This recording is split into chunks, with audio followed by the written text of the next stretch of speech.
Kabar disita ya guys.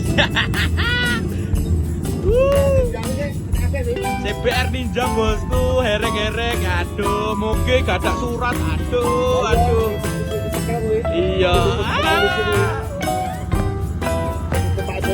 Sunday morning ride, Sunmori, memang paling enak dilakukan untuk mengisi akhir pekan.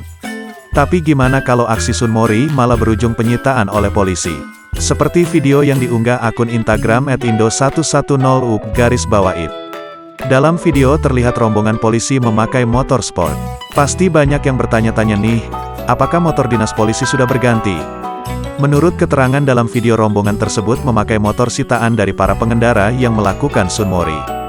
Ngaber-ngaber disita ya guys, kata pria dalam video.